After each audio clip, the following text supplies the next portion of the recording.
In the heart of Mississippi's Delta region, where cotton fields stretched endlessly beneath oppressive summer heat, there stood a barn that no one was permitted to enter.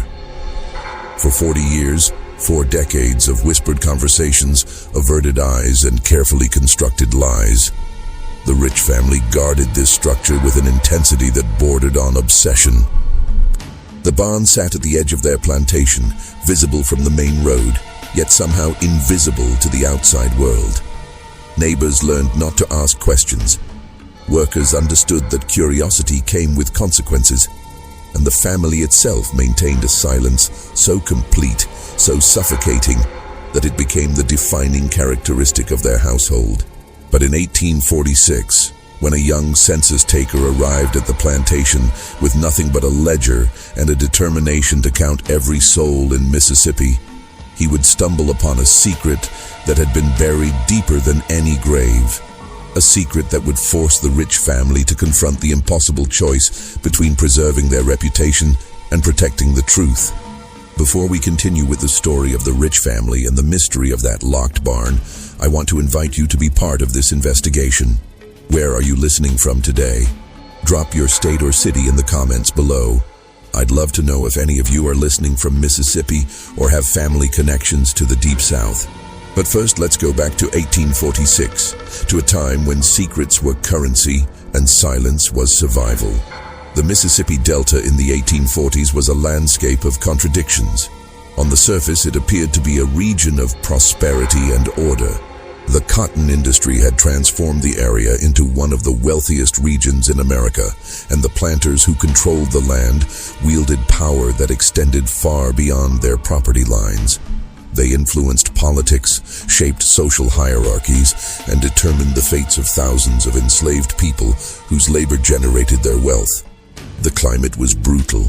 Summers that brought temperatures exceeding 100 degrees, humidity so thick it felt like breathing through wet cloth, and a landscape that seemed to absorb heat and radiate it back with malevolent intensity.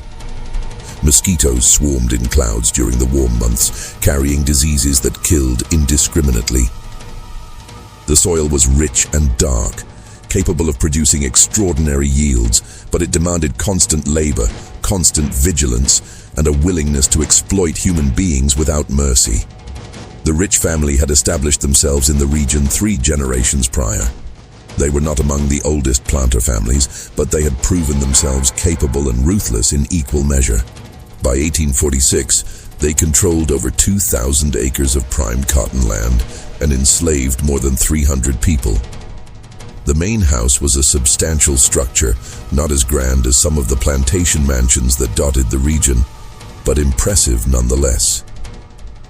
It had been built in the federal style, with white columns and a wraparound porch, and it commanded a view of the fields that stretched to the horizon. The family's reputation was solid. They were known as strict but fair, which in the context of the time meant they did not engage in the most egregious forms of cruelty, though they certainly engaged in cruelty nonetheless. They attended church regularly, participated in community affairs, and maintained the social connections necessary to preserve their status. But there was something about the Rich household that made people uncomfortable. It was difficult to articulate, and no one dared speak of it openly. But there was a quality to the family's interactions that suggested hidden tensions, unspoken resentments, and carefully maintained facades. The patriarch, Thomas Rich, was a man in his 60s by 1846, with grey hair and a weathered face that suggested years of exposure to the sun and the weight of managing a large plantation. His wife, Margaret, was nearly 20 years his junior, a second marriage, as his first wife had died under circumstances that were never fully explained. She was a beautiful woman, with dark hair and pale skin that she protected obsessively from the sun. She rarely left the house and seemed to exist in a state of perpetual anxiety. They had 3 children together. William, who was 22 and had begun to take on more responsibilities in managing the plantation. Catherine, who was 19 and had recently been married off to a neighboring planter in an arrangement that was clearly more about consolidating land and power than about any romantic attachment. and James, who was 16 and seemed to exist in a state of constant tension with his father. There were also 2 older children from Thomas's first marriage, Robert, who was 35 and managed much of the day-to-day operations of the plantation, and Elizabeth, who was 32 and had married and moved to Louisiana, though she returned to visit occasionally, always with a sense of dread that was palpable to anyone who observed her. The barn in question was located approximately 300 yards from the main house, positioned between the residential area and the fields where the cotton was grown.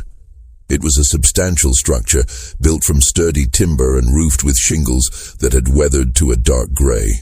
The doors were heavy and reinforced with iron bands, and they were always locked. A chain and padlock secured them, and the key was kept by Thomas Rich himself. No one else had access to it. Workers had been instructed never to approach the barn, never to look toward it, and certainly never to ask about it. Over the years, various explanations had been offered by those who worked on the plantation. Some said it contained valuable equipment that needed to be protected. Others suggested it was used for storing sensitive documents or valuable goods. A few whispered that it was where Thomas kept his most prized horses, though no one had ever seen horses being led in or out of the structure. The truth, however, was far more complex and far more disturbing than any of these explanations. And it was a truth that had been maintained through an extraordinary effort of will, coordination, and the kind of silence that only fear can enforce. The year 1846 saw the United States engaged in a complex political moment. The nation was expanding westward. Tensions between North and South were beginning to crystallize around the question of slavery's expansion into new territories, and there was a growing sense that the country was approaching some kind of reckoning. The federal government, seeking to maintain control and understanding of its rapidly changing population, had mandated a comprehensive census. Census takers were dispatched to every county, every township, and every plantation, armed with ledgers and the authority to count every person within the boundaries of the United States. The man who arrived at the Rich plantation on a Tuesday morning in late May was named Henry Thornton. He was 34 years old, originally from Connecticut, and he had taken the position of census taker partly out of economic necessity and partly out of a genuine belief in the importance of accurate record keeping. He was a meticulous man, with a thin face and sharp eyes that seemed to notice everything. He had been trained to be thorough, to ask questions when numbers didn't add up, and to verify information through multiple sources. He was not, however, prepared for what he would encounter on the Rich plantation. Thornton arrived on horseback, carrying his leather satchel containing his ledgers, ink, and writing implements. He was dusty from travel and eager to complete his work efficiently. The plantation was large, and he had been warned that it might take several days to properly count and document all the residents. He had already completed censuses at 3 other plantations in the county, and he had developed a routine. He would first meet with the patriarch of the household, establish the number of free residents, document their names and ages, and then move on to counting the enslaved population, which was typically done more quickly and with less attention to individual detail. Thomas Rich received him in the parlor of the main house. It was a room designed to impress. High ceilings, good furniture, and windows that looked out over the fields. Thomas was cordial, but reserved. He offered Thornton refreshment, which was accepted, and then he provided the information about the free residents of the household. The numbers seemed straightforward. Thomas himself, age 63, Margaret, age 45, William, age 22, James, age 16. He mentioned that Catherine had recently married and moved to another plantation, and that Robert, his eldest son from his first marriage, maintained a residence on the property, but was technically independent. Elizabeth, he noted, lived in Louisiana but visited occasionally. Thornton wrote down the information carefully, cross-referencing it with what he had learned from neighbors and other sources. The numbers seemed consistent, but as he was preparing to move on to the enumeration of the enslaved population, he noticed something odd. When he asked about the total number of people living on the plantation, a standard question designed to catch discrepancies, Thomas's answer seemed to hesitate slightly.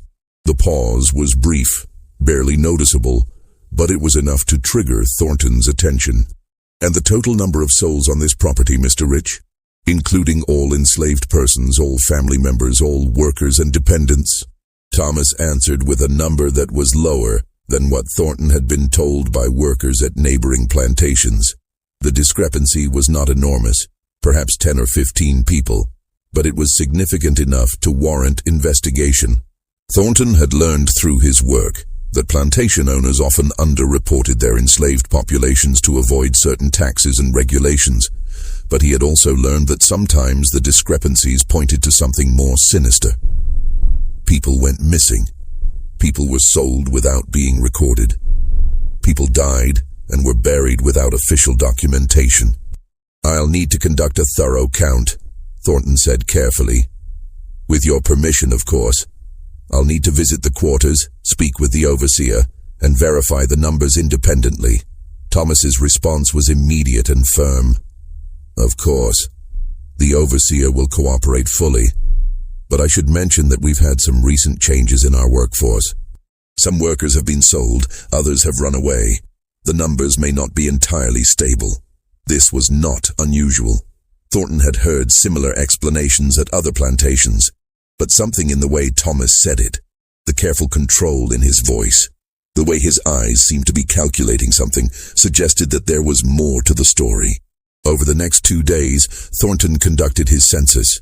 He visited the quarters where the enslaved people lived, a collection of rough cabins arranged in rows. He counted the people, asked their names and ages, and recorded the information in his ledger.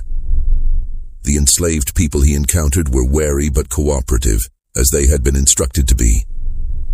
None of them seemed to be hiding anything, though Thornton noticed that they were careful in their responses, as if they had been coached on what to say.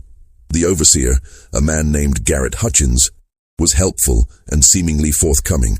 He provided lists of workers, explained the recent changes in the workforce, and answered Thornton's questions with apparent candor.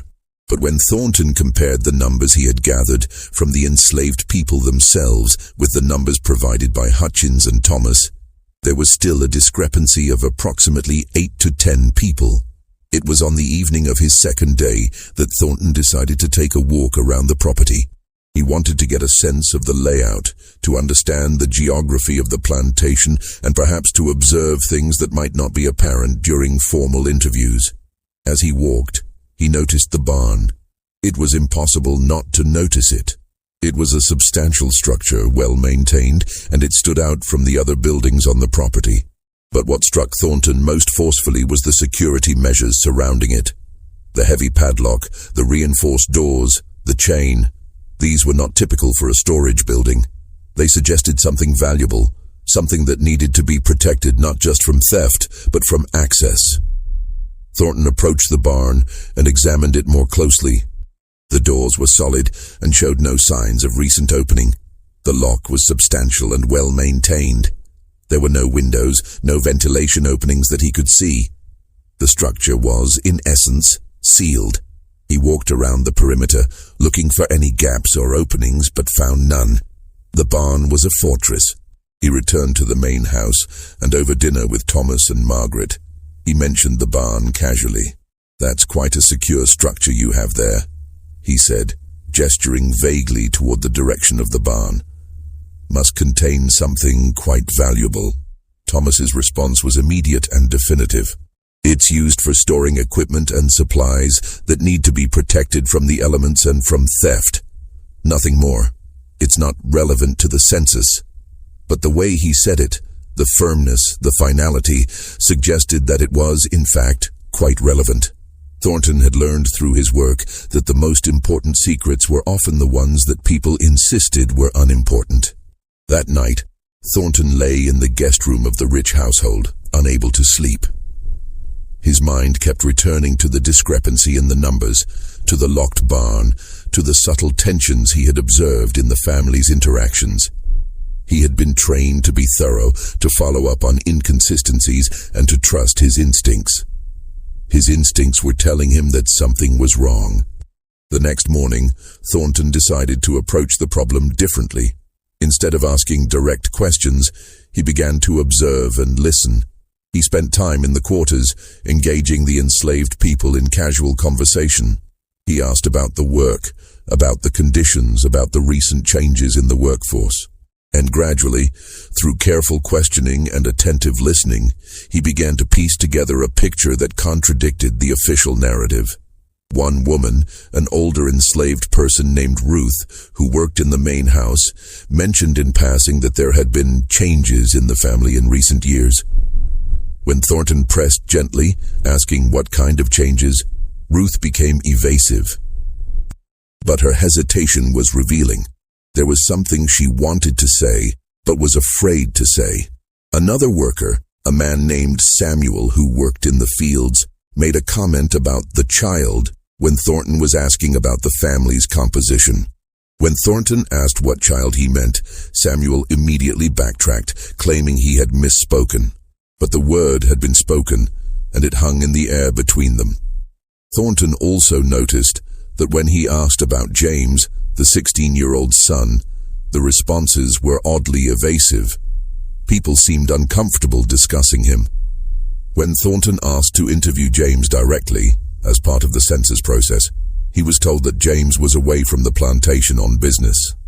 But Thornton had seen James the previous day, walking in the gardens near the main house. The pieces were not fitting together, and Thornton's frustration was growing. He had a responsibility to produce an accurate census, and he was being prevented from doing so by what appeared to be deliberate obstruction. On the morning of his 4th day at the plantation, he made a decision. He would request a private meeting with Thomas Rich and would demand an explanation for the discrepancies he had identified. The meeting took place in Thomas's study, a room lined with books and dominated by a large desk. Thomas seemed unsurprised by the request, as if he had been expecting it. He listened as Thornton outlined the discrepancies, the missing people, the evasiveness of the workers, the inconsistencies in the accounts provided by different members of the household. "There are approximately 10 people unaccounted for," Thornton said. "I need an explanation, Mr. Rich. It's my responsibility to ensure that the census is accurate." Thomas was silent for a long moment. He stood and walked to the window, looking out over his fields. When he spoke, his voice was quiet and controlled. "Mr. Thornton, you are a man of principle. I respect that, but you must understand that there are matters that extend beyond the scope of a census. There are family matters, private matters that cannot be made public without causing considerable harm." "I'm not interested in causing harm," Thornton replied. "I'm interested in accuracy. The federal government requires an accurate count. If there are people living on this property, they must be counted. And if those people are not living on this property," Thomas asked, "if they are in fact no longer here, then I need to know what happened to them. Were they sold? Did they run away? Did they die?" Thomas returned to his desk and sat down. He folded his hands in front of him, and for a moment he seemed to be wrestling with something internal, some profound conflict between competing obligations. "There is a matter," he said finally, "that I cannot discuss with you directly, but I can tell you that the discrepancy you have identified is not the result of deception or fraud. It is the result of circumstances that are complicated, and those circumstances are not relevant to the census." "How can they not be relevant?" Thornton pressed. "If there are people living on this property, they must be counted. If there are people who were living here and are no longer here, I need to know what happened to them." Thomas stood again, and this time there was a firmness in his posture that suggested the conversation was over. "I will provide you with a corrected list of residents," he said. "You will include that list in your census, and then you will leave this plantation and never speak of this matter again. Do you understand?" Thornton felt a chill run through him. There was something in Thomas's tone, something in the way he was looking at him, that suggested this was not a request, but a threat. And Thornton, who was a careful man and not a brave one, understood that he was in a situation that was beyond his ability to control. "I need to know what's in that barn," Thornton said, making a decision that surprised even himself. "I need to know what you're hiding." For a moment, Thomas's composure seemed to crack. His face flushed and his hands clenched into fists. But then he took a breath, and when he spoke again, his voice was steady.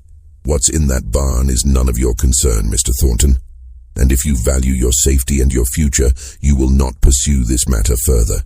Now, I suggest you complete your census based on the information I have provided, and then you will depart this plantation." Thornton left the study feeling shaken. He had encountered resistance before, but nothing quite like this.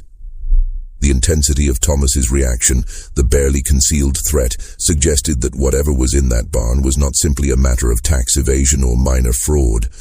It was something that Thomas Rich was willing to threaten a federal census taker to protect.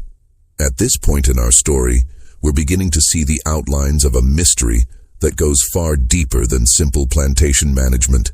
The locked barn, the missing people, the family's desperate need to keep secrets.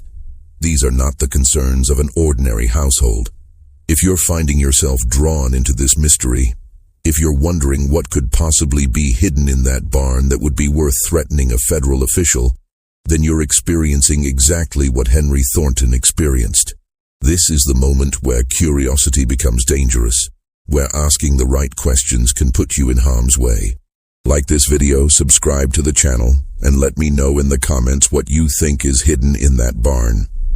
But first, let's continue with what Thornton discovered next. That evening, Thornton made a decision that would set in motion a chain of events that would ultimately expose the Rich family's darkest secret. He decided to investigate the barn himself.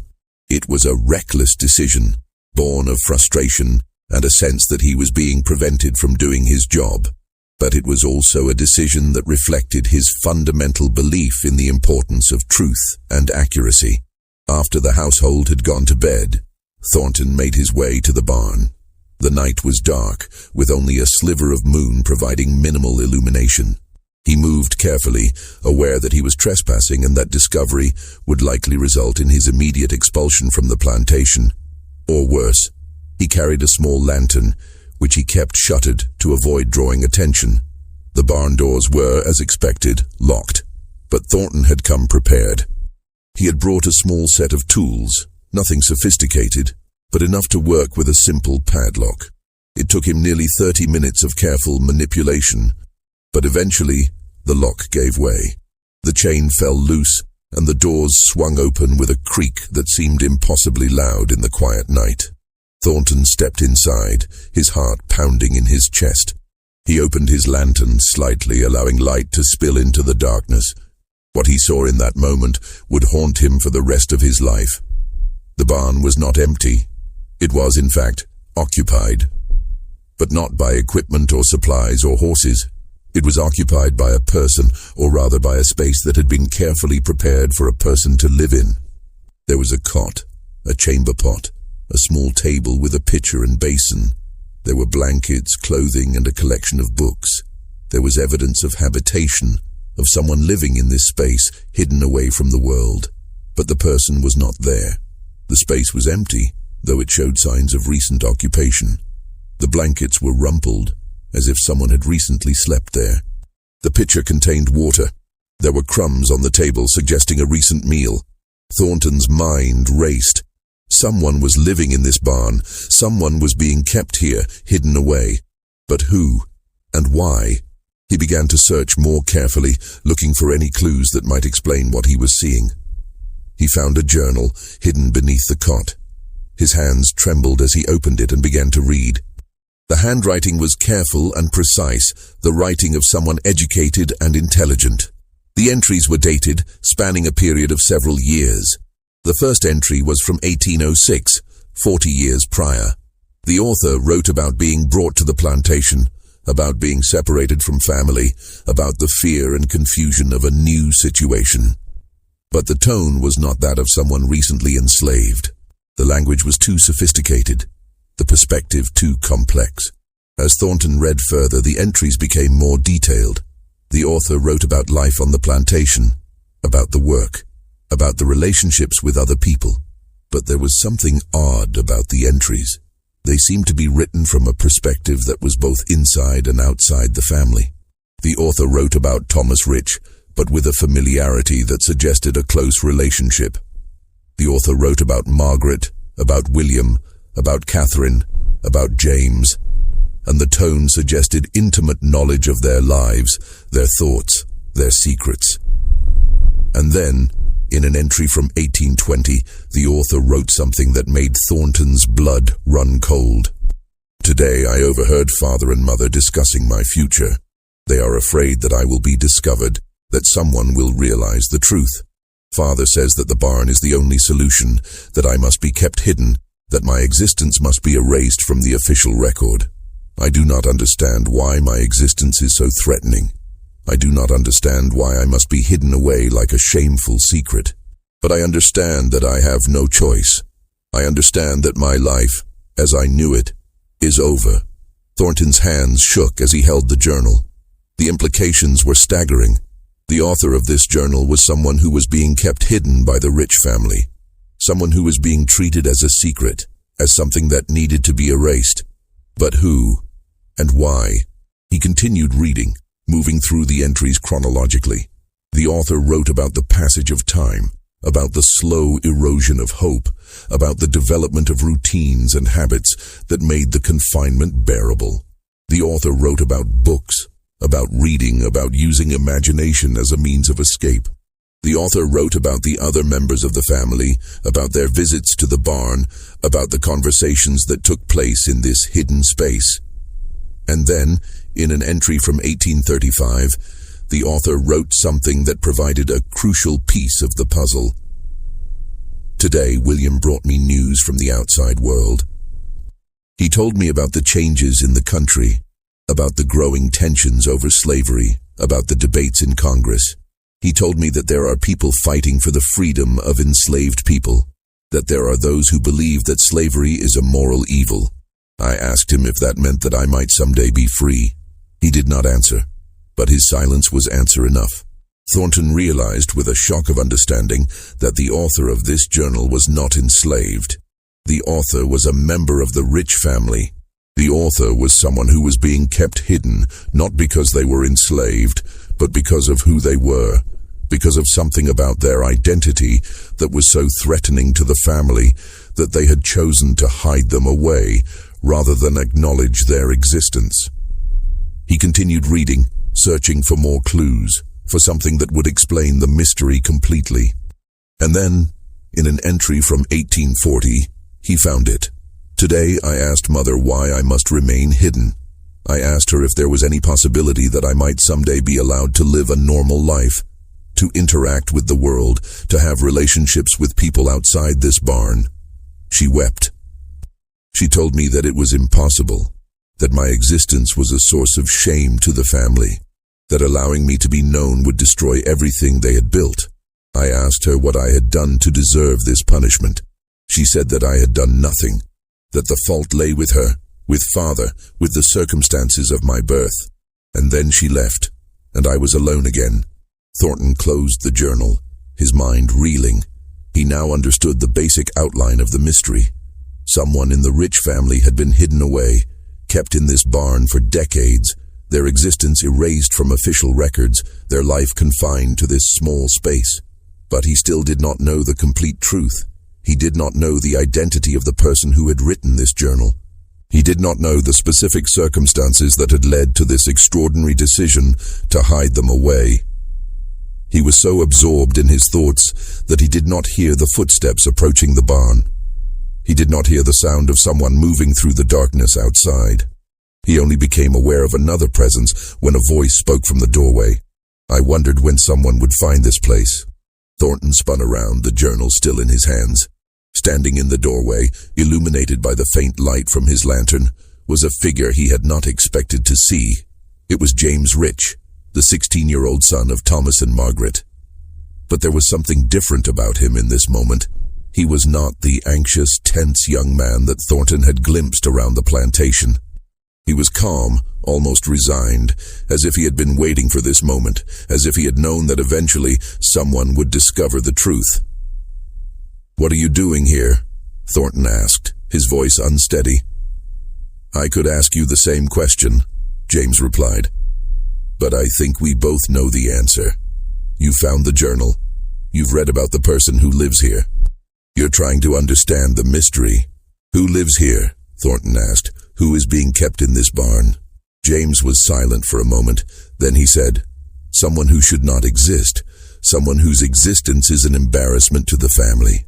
Someone who has been hidden away for so long that they have become a ghost, a shadow, a secret that everyone knows but no one acknowledges.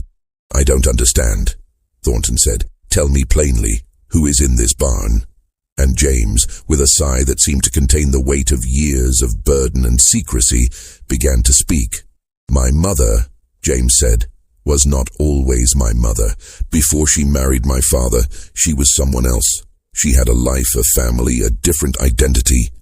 She was born in New Orleans, the daughter of a French merchant and a woman of mixed race. My father met her when he was traveling, and he fell in love with her. But there was a problem. Her mother was not white, and in this country, in this time, that made her unsuitable to be the wife of a man like my father. James paused, and Thornton could see the conflict in his face, the struggle between loyalty to his family and the need to speak the truth. My father wanted her, James continued. He wanted her enough to marry her, to bring her to Mississippi, to establish her as his wife. But he could not acknowledge the truth about her origins. He could not admit that he had married a woman of mixed race. So he created a fiction. He told people that she was the daughter of a French planter from Louisiana, that her family was respectable and white. And everyone accepted the fiction because it was easier to accept the fiction than to acknowledge the truth. But that's not the secret, Thornton said. That's not why someone is being kept in this barn. No, James agreed. That's not the secret. But it's the foundation of the secret. You see, my mother, my adoptive mother, Margaret, she and my father had a child together. A child born in 1806. And that child inherited my mother's features. That child had skin that was darker than my father's. Features that suggested a mixed heritage. And my father realized that he could not acknowledge this child. He could not admit that he had fathered a child with a woman of mixed race. It would destroy his reputation, his standing in society, his ability to function as a planter in Mississippi. Thornton felt the pieces of the puzzle beginning to fall into place. The child is still alive, still living in this barn. Yes, James said. My oldest sibling, my father's child with my mother. Born in 1806, hidden away in 1810 when it became clear that they could not be acknowledged. For 36 years, they have lived in this barn. For 36 years, they have been erased from the official record, from the family, from the world. Why? Thornton asked, though he already knew the answer. Why not simply send them away? Why not place them with someone else, somewhere else? Because, James said, my father loves them, as much as he loves any of his children, and my mother loves them. They could not bear to be separated from them, but they could not bear to acknowledge them either. So they created this compromise. They built the barn. They kept them here. They visited them, brought them food and books and comfort. But they kept them hidden. They kept them secret. They kept them erased. Thornton looked down at the journal in his hands. This is their writing? This is their account of their life? Yes, James said. They are educated. My father made sure of that. He brought them books, taught them to read and write. They are intelligent, articulate, capable. But none of that matters because of the color of their skin, because of their mother's heritage. In this country, in this time, that is enough to condemn them to a life of hiding. Where are they now? Thornton asked. They're not here. No, James said. They're not here. That's the other part of the secret. That's the part that my father is most desperate to hide. James led Thornton out of the barn and back toward the main house. As they walked, James continued his narrative, speaking in a low voice, as if afraid that someone might overhear. 3 months ago, James said, my older sibling decided that they could no longer live in the barn. They had spent 36 years in that space, and they had reached a point where they could no longer endure it. They told my father that they wanted to leave, that they wanted to try to build a life outside of the plantation, outside of Mississippi. They wanted to go north, to find a place where they could live openly, where they would not have to hide who they were. "And your father agreed?" Thornton asked, surprised. "No," James said. "My father refused. He said that it was impossible, that they would be discovered, that they would bring shame on the family. He said that they had to remain hidden, that it was for their own protection as well as for the protection of the family. But my sibling was adamant. They said that they would rather die than spend another year in that barn." They had reached the main house.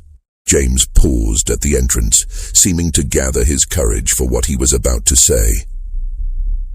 "My father," James continued, "made a decision.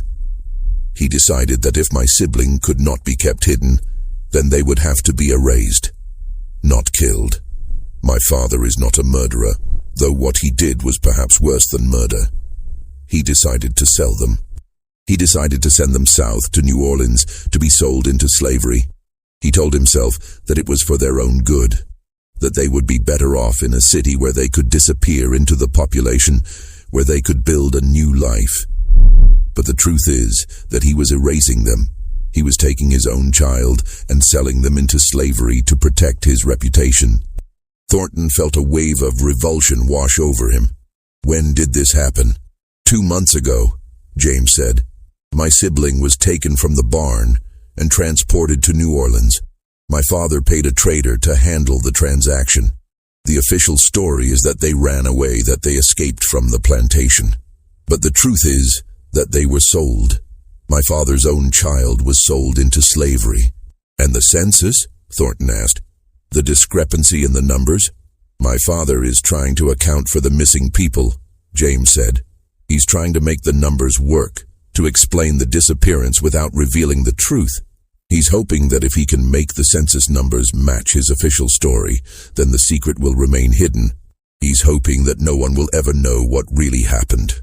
Thornton stood in the darkness, the journal still in his hands, trying to process what he had just learned. The mystery of the locked barn, the missing people, the family's desperate need for secrecy. It all made sense now. But the truth was far more disturbing than he had imagined. It was not simply a matter of hidden people or family secrets. It was a story of profound moral failure, of a man willing to sacrifice his own child to protect his reputation, of a family complicit in a lie so fundamental that it had shaped their entire existence. "Why are you telling me this?" Thornton asked. "Why are you betraying your father's secret?" James was silent for a long moment. When he spoke, his voice was filled with anguish. "Because I can no longer live with the lie," he said. "Because I have spent my entire life knowing the truth, and the weight of that knowledge is crushing me. Because my sibling deserves to be acknowledged, to be remembered, to be counted as a human being. Because the census is supposed to count every person, and my sibling has been erased. And because I believe that what my father did was wrong, and I can no longer be complicit in hiding that wrong. We're now at the heart of this mystery, at the moment where the truth is about to be exposed, where a young man has made the decision to betray his father's secret in the name of justice and honesty. This is the kind of moral courage that changes lives, that destroys families, that forces societies to confront uncomfortable truths. If you're feeling the weight of this moment, if you're understanding the impossible position that James Rich found himself in, then you're beginning to grasp why this story has haunted the American South for generations. Share this video with someone who loves dark mysteries, hit that like button to support our content, and don't forget to subscribe to never miss stories like this.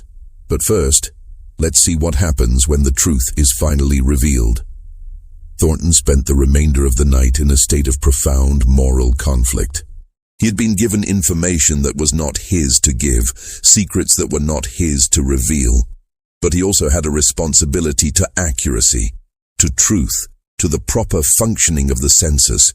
He had a responsibility to count every person, including the person who had been hidden away in the barn for 36 years. By morning, he had made his decision. He would include the missing person in his census. He would document the discrepancy and note that there was a person who had been hidden from the official record. He would not reveal the complete story, that was not his place, but he would ensure that the person was counted, that their existence was acknowledged in the official record of the nation. When Thomas Rich discovered what Thornton had done, his reaction was explosive. He came to Thornton's room early in the morning, his face flushed with anger, his voice shaking with rage. "You have betrayed my trust," Thomas said. "You have violated the sanctity of my home and my family. You have no right to include information in your census that I have not authorized." "I have every right," Thornton replied calmly. "It is my responsibility to count every person. You have a person living on this plantation who has been hidden from the official record. That person must be counted." "That person is not living on this plantation," Thomas said. "That person is gone. They have run away. They are no longer my responsibility." "Then you should have reported their disappearance," Thornton said. "You should have provided me with an explanation. Instead, you tried to hide the fact that they ever existed. I cannot allow that." Thomas's face turned a deeper shade of red. "You are a fool, Mr. Thornton. You are a fool who does not understand the complexities of the world in which we live. You are a fool who believes that truth and justice are simple matters that can be resolved through bureaucratic procedures and official records. But they are not. Sometimes the truth must be hidden to protect people. Sometimes silence is mercy." "And sometimes," Thornton replied, "silence is complicity. Sometimes hiding the truth is a way of perpetuating injustice." Thomas left the room, and Thornton knew that his time on the plantation was over. He completed his census that day, including the notation about the missing person, and he prepared to leave. But before he departed, something unexpected happened. Margaret Rich came to see him. She found him in the parlor, packing his belongings, and she asked to speak with him privately.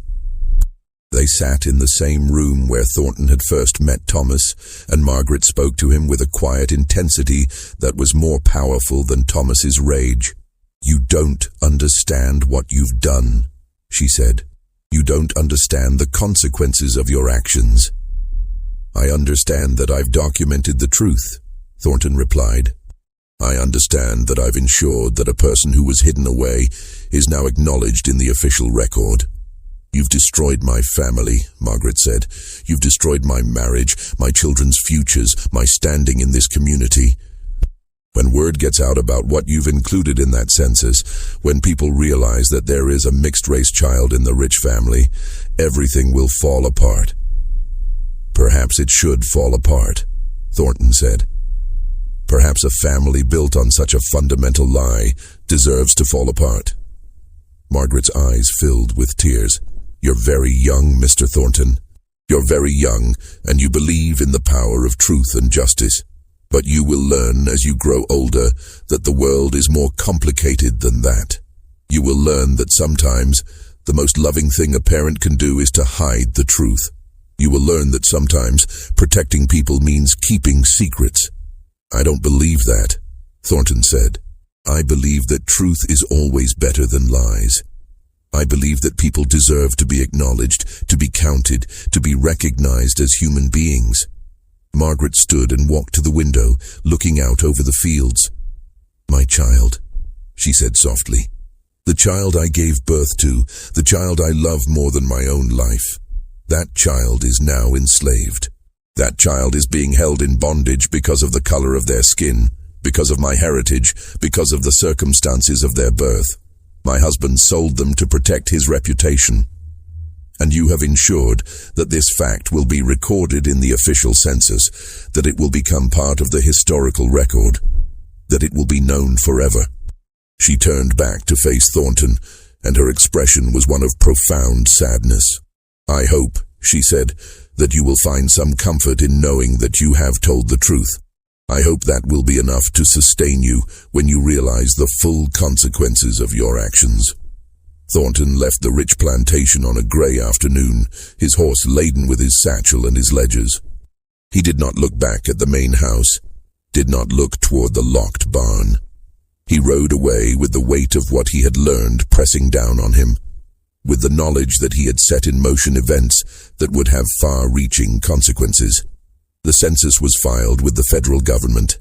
The notation about the missing person was included, along with Thornton's explanation that there was a discrepancy in the numbers that could not be fully accounted for. The document was filed away in the archives, where it might have remained unnoticed had it not been for a series of events that would unfold over the following months. Word of the discrepancy in the Rich family's census began to circulate through the community. Neighbors began to ask questions. Rumors began to spread. Some people speculated that there had been a death that had not been properly reported. Others suggested that there had been a scandal, some kind of family secret that was being hidden. The more people talked, the more the rumors grew, until the truth, or something close to it, began to emerge. Within 6 months of Thornton's departure, the Rich family's reputation had been severely damaged. Thomas Rich found himself ostracized from the social circles in which he had previously moved. Business associates began to distance themselves from him. Invitations to social events ceased to arrive. The family that had once been respected and influential had become the subject of gossip and speculation. The strain on the family was immense. Margaret withdrew further into herself, spending most of her time in her room, rarely leaving the house. William, the eldest son, found that his prospects for marriage and advancement had been severely diminished by the scandal surrounding his family.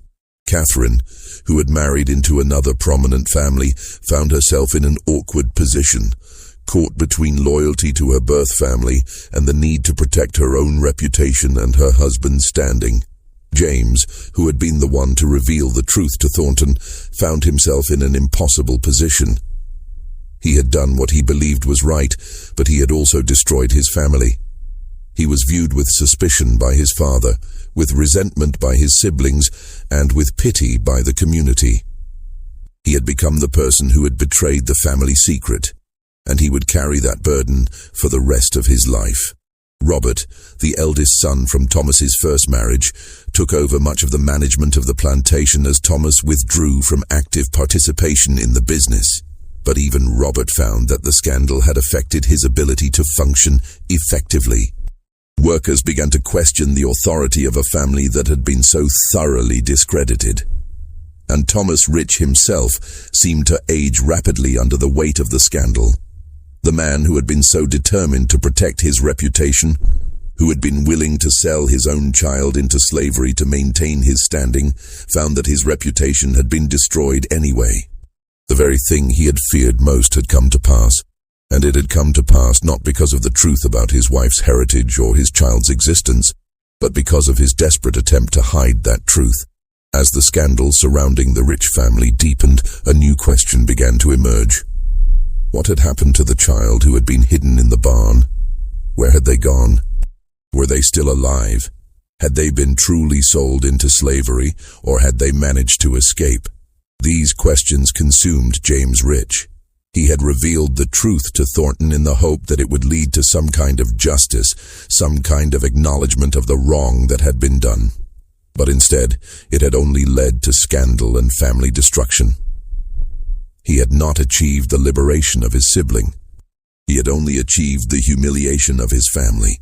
Driven by guilt and a desperate need to make amends, James began to investigate what had happened to his sibling.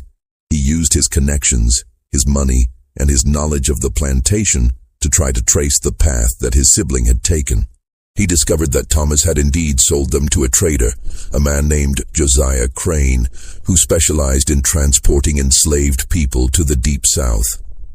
James traveled to New Orleans, using his family's connections to try to locate his sibling.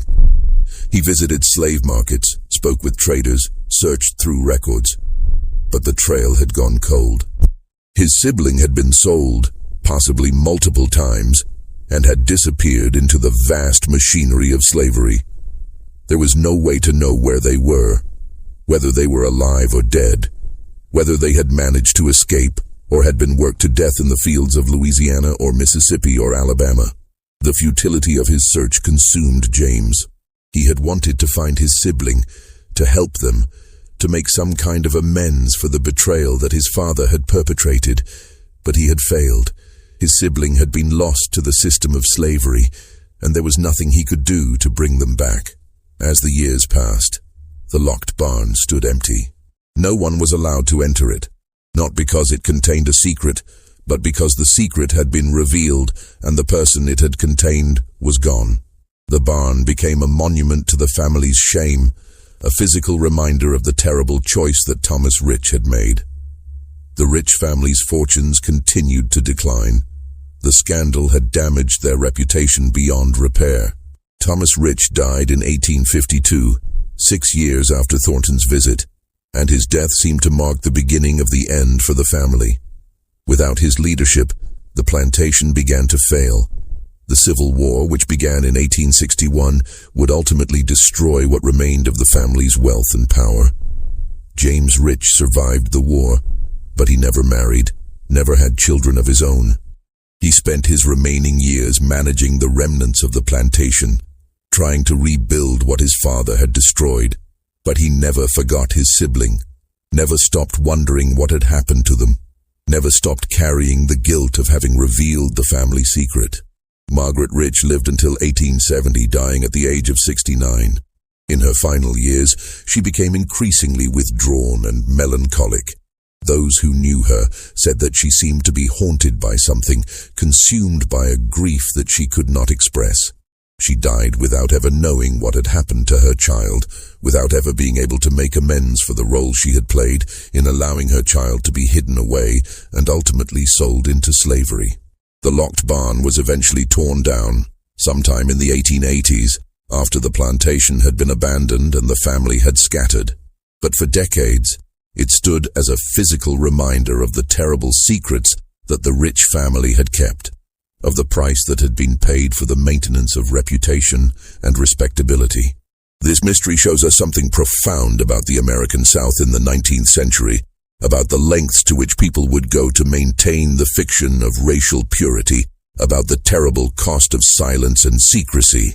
The locked barn was not simply a place where a person was hidden. It was a symbol of the moral compromises that the entire system of slavery required. It was a symbol of the way that families, communities, and nations could conspire together to hide uncomfortable truths, to erase inconvenient people, to maintain lies that served the interests of the powerful. What do you think of this story? Do you believe that Henry Thornton did the right thing by revealing the truth, or do you think that he should have respected the family's privacy? Do you believe that James Rich was right to betray his father's secret, or do you think that he should have remained silent? Leave your comment below. If you enjoyed this tale and want more horror stories like this, subscribe, hit the notification bell, and share with someone who loves mysteries. See you in the next video. The true fate of the Rich family's hidden child remains unknown. There is no record of what happened to them after they were sold to Josiah Crane. There is no way to know whether they survived, whether they escaped, whether they managed to build a life despite the terrible circumstances in which they found themselves.